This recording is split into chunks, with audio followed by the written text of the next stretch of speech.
Hello there, my HQTs. We're on that weekend flow right now, just the way I like it. And as you know, Saturday is obsolete these days. It's been replaced with something way cooler. We're talking smart today, you smarty pants. HQ is pushing your IQ to the very limit tonight. Have you got big enough brains to make it rain? I'm Sharon Carpenter, and you can stand under my umbrella, Ella, anytime, because I'm your protective presenter at your phone's front and center, never in the back, never that.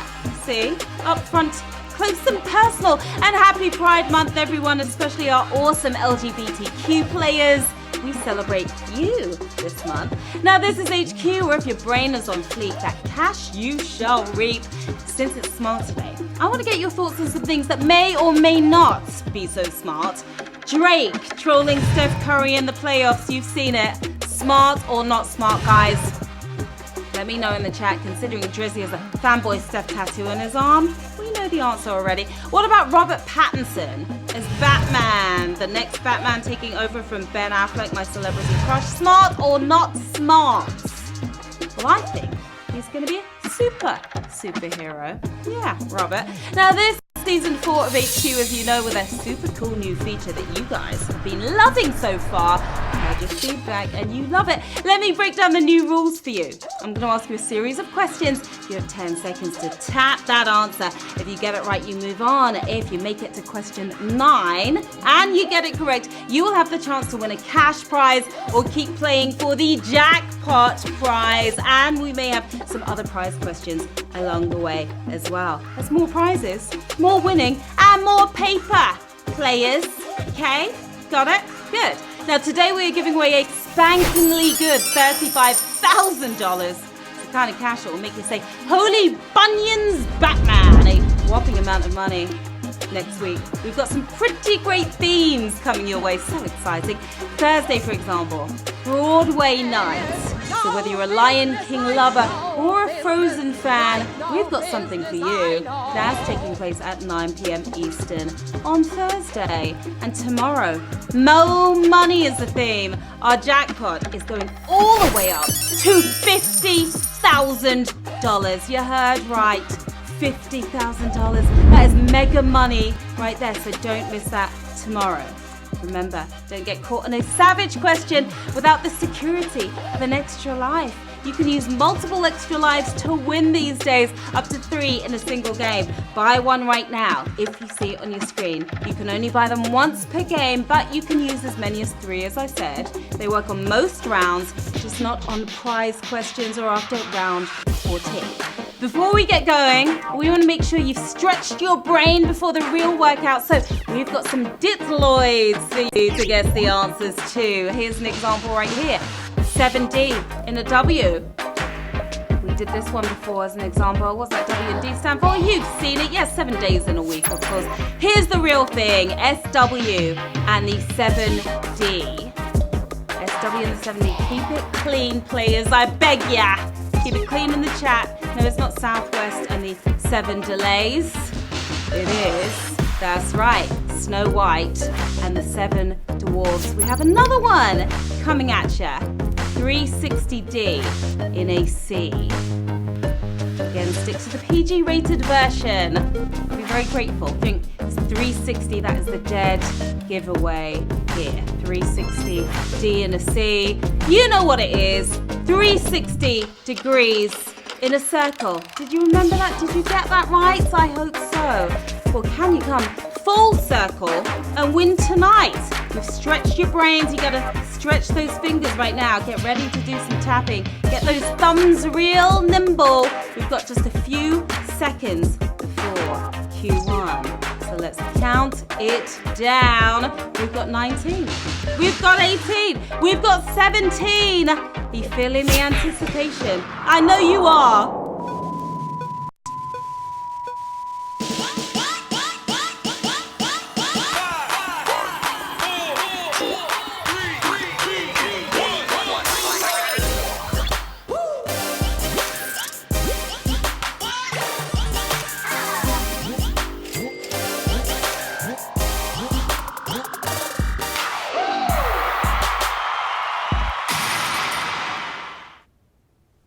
All right, players, it's the time you've all been waiting for.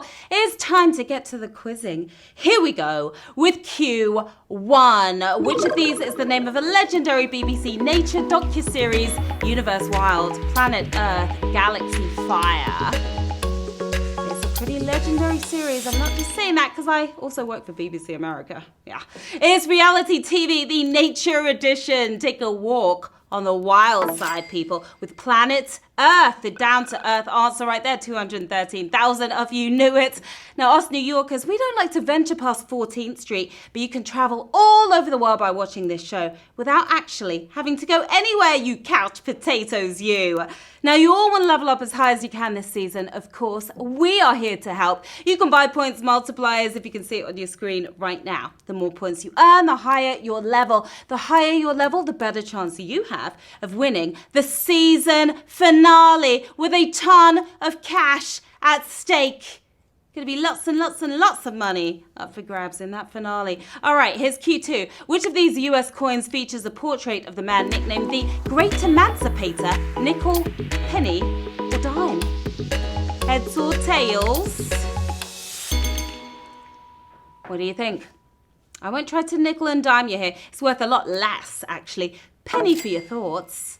It's a penny. You're all about that dollar tonight. 162,000 of you are. A lot of you thought nickel, though. No, it was Lincoln who was known as the Great Emancipator, though not everyone agreed that he lived up to the name. Either way, he's been gracing our pennies ever since 1909.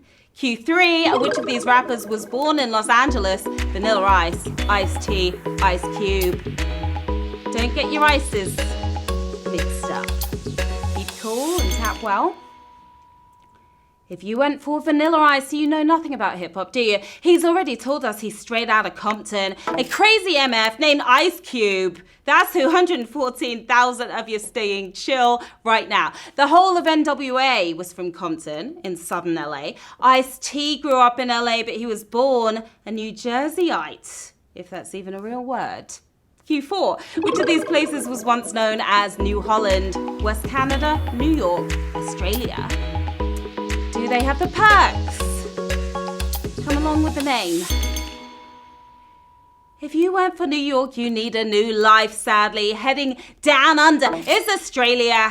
Land of the Aussies. Good on you. Oh my goodness, this was a savage question, if ever I saw one.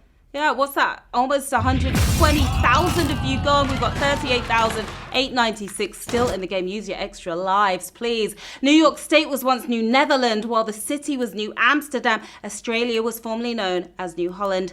Nothing new about any of these places, though, really. They're all old now. Q5. Before Live Free or Die, what one-word slogan appeared on standard issue New Hampshire license plates? Pride, scenic, liberty. One word to say it all. Didn't say it so well, though. You have lost your pride if that's what you went for here. A state with a view. It's pretty scenic, and that was another savage. Double the savage, back-to-back savage. Happening in this game. Well, it is Smarter Day after all. 28,000 of you made it through, more than 50,000 of you gone. Now, in 1971, the New Hampshire state government made the wise choice to replace that basic slogan with a much more badass version. Live free or die. I'll take the first option. Thank you very much. Q6. What MLB team used to be nicknamed the Orphans? Oakland Athletics, Boston Red Sox, or Chicago Cubs? Who would have named them that? It's the press. Not the best nickname for any sports team, even the lovable losers. Chicago Cubs is who we're talking about. 28,000 of you with a home run right there. If you think the Orphans is a terrible name, just go back further in time. The Cubs started out as the Chicago White Stockings. Pull up your pantyhose. It's Q7. Of these actors, who was the youngest to be nominated for an Oscar? Saoirse Ronan, Lucas Hedges, Timothy Chalamet. All young and super talented. All three Ladybird stars have noms to their names. Now, I'm about to butcher this name, though. Saoirse Ronan. how it's spelled. Saoirse Ronan is who we're talking about. 23,000 of you nailed it. You get an award yourself. Timothy scored a nod for Call Me By Your Name. Lucas snagged one for Manchester by the Sea. Love that movie. But Saoirse has racked up 3 from the tender age of 13. That was her lucky number. Cue weights. Joan of Arc was convicted by her enemies on which of these charges? Arson, cross-dressing, treason. Convicted by who? Who were the evil ones? Us English. Yeah, if you went for arson, you just extinguished your own fire. Getting in touch with her manly side. Cross-dressing. That's what got her in trouble. 13,591 if you nailed that. Now we sometimes get the story a little confused that Joan was charged with heresy or witchcraft. Nope, it was for wearing dudes' clothes. Time for our first prize question of the game. And remember, if you get this question right, you have the choice to either take the money or keep moving forward towards that $35,000 jackpot. Are you ready? Good luck, players. Here's Q9. Where was the first modern Olympics to host female competitors? Athens, St. Louis, Paris. Gotta get the gals involved. They knew that. Athens won't get you the gold tonight. No, monsieur, madame, is Paris. Paris is what we were looking for. Trebia, oh my goodness. No way. Only a few of you got that right. If you got it correct, it is decision time for you right now. We are offering up cash. Will you take the money and run or keep going towards the big one? We have $1 right now to offer to 3,022 players. Remember, the next prize is 3 questions away. Do you want that $1 or you want to keep it moving? What do you think? 3,022 if you're making a choice. 2,059 players chose to take that $1. You are HQ winners tonight. Congrats to you guys. If you're moving on with me, about 1,000 left. Moving on. Let's go to Q10. According to the 2010 US Census, which of these Native American tribes has the largest population? Apache, Choctaw, Seminole. The census coming around again next year, right? Every 10 years? If you tapped on Seminole, you were semi-wrong. Actually, completely wrong. It's Choctaw. Choctaw is what we were looking for. 318 of you got that correct. The Choctaws are the 3rd largest federally recognized tribe in the US, with the Cherokees and Navajos taking the 2 top spots. That's right. Q11. What's the aeronautics term G-force a misnomer? Or why is it a misnomer? Can't be measured, not a force, doesn't use gravity. Why is G-force a misnomer? Thing about G-force is that it's not actually a force at all. That is the answer we were looking for here, and the force was with 391 of you. Here's where it gets kind of confusing. While gravity is a force, G-force is a measure of acceleration, the perception of weight, usually for an object in flight. Well, this one's heavy. Is our next prize question coming at you right now. Q12. Which of these was used as an instrument during the recording of the Beach Boys' God Only Knows? Ceramic sugar bowl, wooden spoons, orange juice bottles. God only knows the answer to this. Love that song, by the way. We hear there were 23 musicians there to record the classic, and at least one was banging on the bottom of orange juice bottles. I assume he was like 5 years old. 301 of you getting your vitamin C tonight. Now I'm tossing some more money at you players. Are you going to stash the cash or stay to try to make that dash? Let's see what's on offer for 301 players. $6.65. It's a nice amount of cash on this Saturday night. Got to make that decision quick, fast, in a hurry. What are you going to do? 136 of you, about half of you, taking that $6.67. Your HQ winners tonight. Yeah, you are, you HQTs. And the rest of you, come with me. We've got work to do. Q13. Of these francophone cities, which is home to the most people? Port-au-Prince, Montreal, Dakar. Brimming with people, one might say. Francophone means French speaking, but knowing that wouldn't have helped you anyway. Montreal. You're trying to take it all tonight. 118 of you are. The most populated French speaking city is Paris, of course, but the next few most populous places will take you out of France to former French colonies. Interesting stuff. right? Now remember guys, this is your last chance to use your extra lives. They won't work after Q14. Here goes. Good luck. A dog in what 90s TV show has a name taken from the book Moby Dick? The X-Files, Picket Fences, Twin Peaks. Funny enough, that's what everyone's calling Moby the musician right now. 3 90s classics, but which one had the canine in question? Don't get X'd out. The X-Files is the answer. 124 of you made the A-list tonight. Dana Scully's dog Queequeg meets a grizzly N thanks to a sea creature, just like its namesake in the novel. And we've got a Moby Dick-sized prize question coming at you. Mo money. The Moby Dick is Q15. Which of these Anton Chekhov works most closely follows the Chekhov's gun rule? Ivanov, The Cherry Orchard, The Seagull.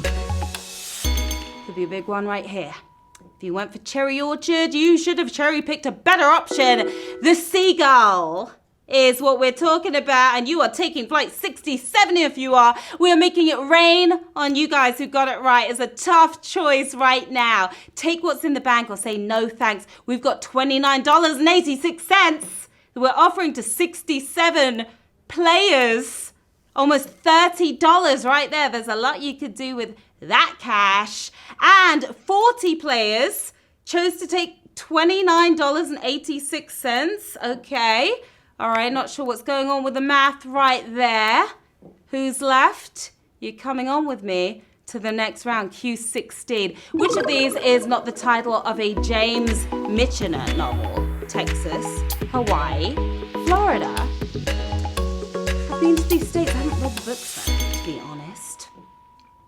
He took us from state to state with his novels, but he skipped over the Sunshine one. There is no Florida that he wrote about. 22 of you knew that and nailed it. Michener gave us the lowdown on Hawaii, Texas, and Alaska. In-depth family sagas that mix fictional drama with real historical facts. Quite the tasty blend, I'd say. Q17. A famously strange and strong type of tadpole-shaped glass bead is named for what? Swedish philosopher, German royal, Shakespeare character. Ooh, it's an exciting game tonight. Now, if you drip molten glass onto cold water, you'll have a bead that can withstand hammer blows. Valen Dunk.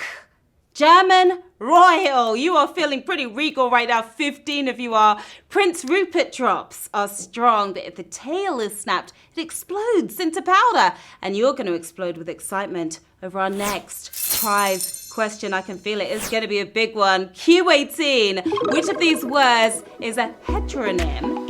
Command, combine, current. A heteronym. It begins with C. It's my helpful hint. It's a word that has 2 different meanings when pronounced differently. You've got to combine. The combine. That is the answer. 11 of you nailed it. Now you found the combination to unlock more cash right now. Do you take it and run or do you stay for the big one? 11 of you need to make a decision right now. How much cash are we giving out? $159.10. We're offering to 11 players. What's it going to be? You're going to take that cash and dash? 5 players. 5 of you taking the $159.10. The rest of you feeling pretty brave and pretty confident. I like that. I like it. Q19. Which of these is the capital of a G20 country? Bangkok, Jakarta, Santiago. Come on, you original OGs. You've got to get this G20 if you want to make it to Q20. Bangkok will take you out with a bang because it's Jakarta. Do you get it?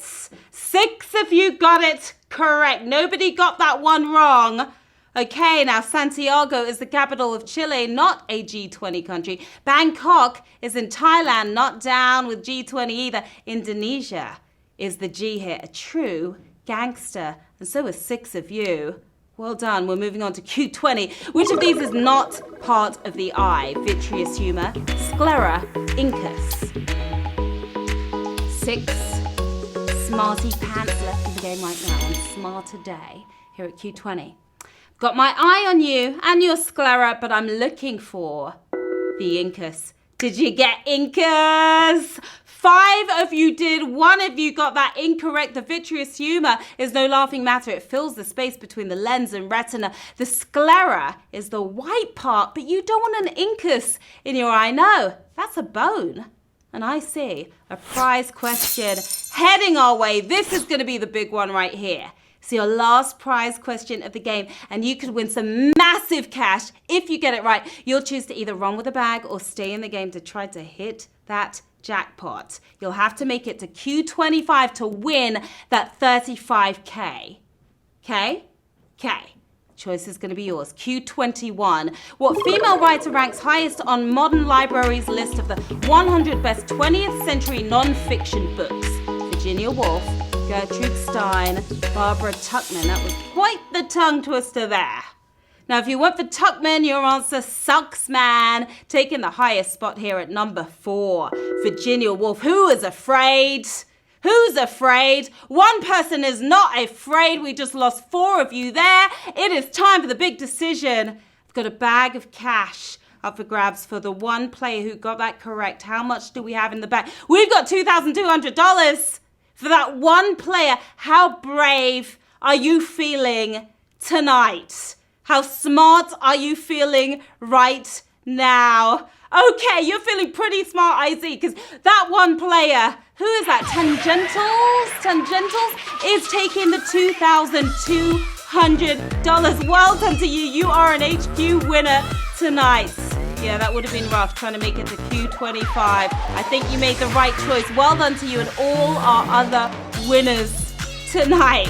It was super fun. Stupendous game, Smarty Pants. You aced it, HQTs. Loads of winners tonight at various levels, and lots of cash was snagged, as you can see. You came, you played, you totally slayed. I'm Sharon Carpenter. Hit me on the socials, will ya? Here's where to find me. Stop by. Say hello.